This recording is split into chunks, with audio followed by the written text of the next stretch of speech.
ইনি নরখাদক রাজা কোলান্দার, যিনি বিশ্বাস করেন যে উচ্চ জাতের কোনো মানুষের মস্তিষ্কের ঘেরু খেলে উনার নিজের বুদ্ধি আরও বৃদ্ধি পাবে। তাই তিনি একের পর এক খুন করেছেন আর তাদের মস্তিষ্ক রোস্ট করে তার ঘিলু স্যুপ বানিয়ে খেয়েছেন। শুধু মস্তিষ্কের ঘিলু নয়, তিনি তাদের রক্তও খেতেন। উত্তরপ্রদেশের প্রয়াগরাজের বাসিন্দা কোলান্দার একজন চোর ছিলেন, যাদেরকে খুন করতেন তাদের সম্পত্তিও লুটপাট করতেন। এভাবে ঝুপড়ি থেকে এক বিরাট অট্টালিকার মালিক হয়েছিলেন। তার ফার্ম হাউস থেকে পুলিশ বহু নরকঙ্কালের খুলি উদ্ধার করেছেন। কোলান্দার একটি ডায়েরিতে তার সমস্ত খুনের রেকর্ড রাখতেন। ডায়েরির কোড নাম ছিল ধীরে ধীরে লাল লাল।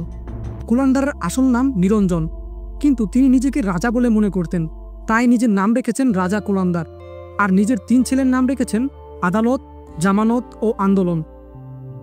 গত শুক্রবার 23 মে লখনউয়ের একটি আদালতে 2000 সালে সংগঠিত একটি জোড়া খুনের মামলায় নরখাদক ও সিরিয়াল কিলার রাজা কোলান্দার এবং তার সহযোগী তার শ্যালক বক্ষরাজকে যাবজ্জীবন কারাদণ্ড এবং 1 লক্ষ টাকা জরিমানা দিয়েছে।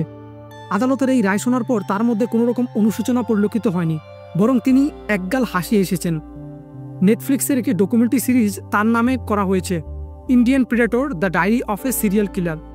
এটি তার অপরাধমূলক কর্মকাণ্ডের উপরই তৈরি হয়েছে।